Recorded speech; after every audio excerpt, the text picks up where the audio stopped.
કદાચ એવું થશે કે ભવિષ્ય માટેનો જ પ્રશ્ન છે, પણ કેવું કે ખેડૂતોનો પ્રશ્ન બહુ લાંબા સમયથી ચાલ્યો આવે છે. આપણે કોંગ્રેસની વાત કરી, ભાજપની વાત કરી, એટલે પક્ષ કોઈ પણ આવે છે, ખેડૂતોનો પ્રશ્ન છે ને એ ઘણા લાંબા સમયથી ચાલ્યો આવે છે. આપણે ખાલી ગુજરાતની જ વાત ન કરીએ, ઘણા બધા રાજ્યોમાં પણ આ પ્રશ્ન થાય છે એમ. તો મારે પરિણામની વાત કરવી છે. ત્યારે સામાન્ય વ્યક્તિ તરીકે જો હું તમને વાત કરું તો કેવું થાય છે કે કોઈ પણ નેતા જ્યારે વાત કરે ને ત્યારે એવું થાય છે કે આ લોકો બોલીને જતા રહેશે, પણ પરિણામ ક્યારે મળશે એમ. તો એ પરિણામ વિશે આપનું શું કહેવું છે કે ખરેખર ખેડૂતોને નિરાકરણ ક્યારે મળશે? આમ આદમી પાર્ટીની સરકાર આવે ત્યારે. સીધી ને સરળ વાત છે. તમે એક વસ્તુ સમજો કે ભાજપ કોની સરકાર છે? રૂપિયાવાળાની, ગુંડાઓ અને બુટલેગરો. આજ ભાજપના લગભગ નેતાઓ જે ટોપ પોઝિશનમાં બેઠા છે કોણ છે? ખેડૂતના દીકરા છે? નહીં. ગરીબના પરિવારમાંથી આવે છે? નહીં. એ તો ગુંડાઓ છે, બુટલેગરો છે, માફિયાઓ છે. સરકાર પોતે જ માફિયાઓથી બનેલી સરકાર હોય, એ ખેડૂતોનું ભલું ક્યાંથી કરવાની? કોંગ્રેસ કોની સરકાર છે? ભાઈ ભત્રીજા, કાકા બાપા, વેવાય, ફઈ ફુવા, જ્યાં છોકરા હોય એના બધા મંત્રી બને છે. એક બાજુ ગુંડાઓ, રૂપિયાવાળા, બુટલેગરોની સરકાર છે, બીજી બાજુ ફઈ ફુવા, ભત્રીજા, વેવાય, સાઢુભાઈની સરકાર છે. ખેડૂતની સરકાર ક્યાં? અમે ખેડૂતના દીકરા છીએ ને. અમારા ઈશુદાન ગઢવી ખેડૂત પરિવારમાંથી છે, અમારા ચૈતર વસાવા ખેડૂત પરિવારના વ્યક્તિ છે, અમારા પ્રવીણ રામ, અમારા રાજુભાઈ કરપડા, અમારા મનોજભાઈ સોરઠિયા, મને ગણવો હોય તો હું પોતે, અમારા જે કાંઈ નેતાઓ છે એ આજની તારીખમાં ખેડૂત પરિવારમાંથી આવતા વ્યક્તિઓ છે. કોઈ રાજકીય પરિવારના વ્યક્તિ નથી, કોઈ રૂપિયાવાળાનો સપોર્ટ નથી. સંઘર્ષના દમ ઉપર પોતાની ક્ષમતા બતાવીને અહીંયા સુધી પહોંચેલા માણસો છે. હવે આ લોકો સરકારમાં જશે તો એ ખેડૂતોની ચિંતા કરશે. બુટલેગરો મંત્રી બની જાય તો એ કોની ચિંતા કરે? ખેડૂતની કે બુટલેગરોની? કોઈ બુટલેગર મંત્રી બની જાય તો એ પોતાના બુટલેગર સમાજની ચિંતા કરે કે ખેડૂતની કરે? કોઈ ઉદ્યોગપતિ મંત્રી બની જાય તો એ શેની ચિંતા કરે? પોતાના વેપારની કે ખેડૂતોની? કોઈ વેવાય મંત્રી બની જાય તો એ પોતાના વેવાયની ચિંતા કરે કે ખેડૂતોની? તો કોંગ્રેસની સરકાર હોય તો વેવાય મંત્રી બને છે, જમાઈ મંત્રી બને છે. ભાજપની સરકાર હોય તો બુટલેગરો અને ગુંડા મંત્રી બને છે. આમાં ખેડૂત ક્યાં?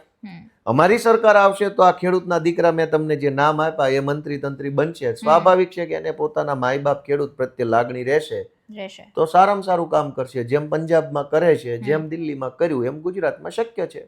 અઘરું કાંઈ છે નહીં. એટલે આપે વાત કરી કે મૂળ ગ્રાઉન્ડ ઉપર છે તે આપના નેતાઓ છે, આપની પાર્ટી રહેશે, જેથી કરીને એમના પ્રશ્નોનું નિરાકરણ એમને મળી શકે. બરાબર.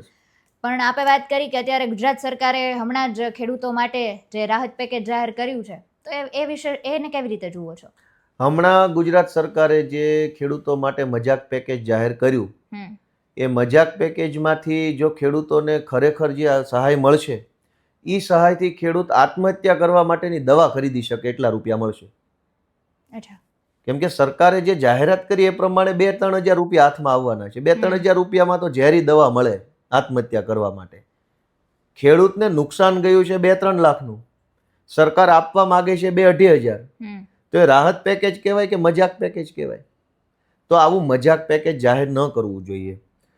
હમણાં ભાજપના બધા જ મંત્રીઓ ખેતરે ખેતરે ફોટો પડાવવા ગયા હતા અને એવું કહેતા હતા કે અમે ખેડૂતોને થયેલા નુકસાનને જોવા ગયા છીએ, સર્વે કરવા ગયા. અને મંત્રી પોતે કેબિનેટ મંત્રી.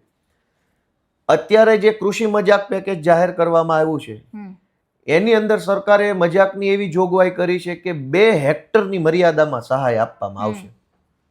તો તમારા મંત્રી જ્યારે ખેતર ઉપર જોવા ગયા ત્યારે એને શું જોયું? ખાલી 2 હેક્ટરમાં જ વરસાદ ન પડ્યો છે બાકીનું બધું બરાબર છે? તમારા મંત્રીએ શું જોયું? શું ત્યાં કોઈનું 10 હેક્ટરનું ખેતરમાં ફોટો પડાવવા મંત્રી ગયા અને એને જોયું તો એને એવું લાગ્યું કે ખાલી 2 હેક્ટરમાં જ માવઠું આવ્યું છે, બાકીમાં માવઠું નથી. આખા ગુજરાતમાં માવઠું આવ્યું, આખા ગુજરાતની જમીનો બરબાદ થઈ ગઈ, પાક બરબાદ થઈ ગયો. 10 વીઘાનું ખેતર હોય તો 10 વીઘામાં નુકસાન ગયું, 20 વીઘાનું ખેતર હોય તો 20માં નુકસાન ગયું.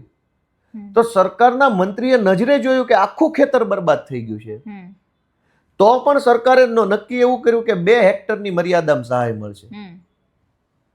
તો મુખ્યમંત્રી પોતે ગયા હતા ને ખેતર ઉપર, એને જોયું કે આખું ખેતર બરબાદ છે, તો પછી સહાયમાં 2 હેક્ટર કેમ? આ તો મજાક છે.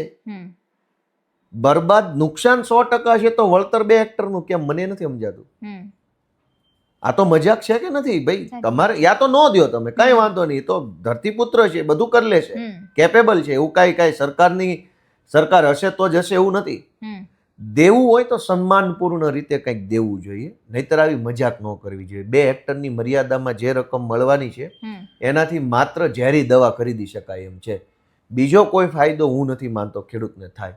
સરકારે ખરેખર જો ખેડૂતોને ઉપયોગી થવું હોય તો અત્યારે 3 રસ્તા કરવા પડે.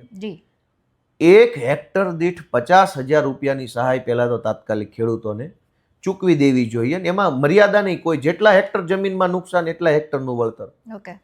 બીજું કે દેવું માફ કરવું જોઈએ.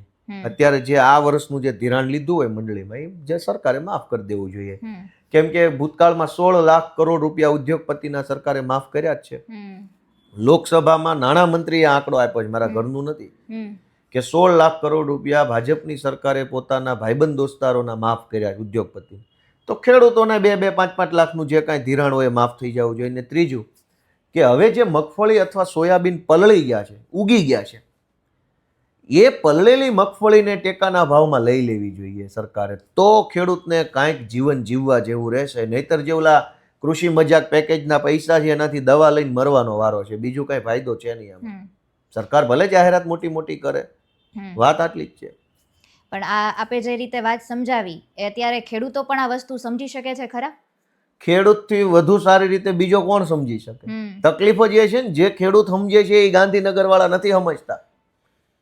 ન્યા 8-5 બેઠા છે, ખેડૂતને તો બધી ખબર છે કે ભાઈ શું તકલીફ છે. તમે ખેતરે આવ્યા, ફોટા પડાવ્યા, હાથમાં પેલા પલળેલા પાથરા લઈને જોયું, વાસ આવે છે, બધું ચેક કરી લીધું, પછી તમે સમજતા નથી કે કેટલા સહાયની જરૂર છે. એ જ તો તકલીફ છે ખેડૂતનું. એ જ કહેવાનું છે કે આ સમજતા કેમ નથી, આવા જળ જેવા કેમ છે. તમે ખેતરે આવીને ફોટા પડાય, તમને ખ્યાલ ના આવ્યો કે પાથરામાંથી નહીં, હવે તો અમારા જીવતરમાંથી જીવતર ગંધાઈ જાય. તો સહાય ખાલી આત્મહત્યા કરવાની દવા લઈ શકાય ને એટલા રૂપિયાની સહાય સરકાર ચૂકવવાની છે. એટલે સરકારનું સ્પષ્ટ છે કે ભાઈ આ દવા લઈ લો અને પતાવો કેસ આખો.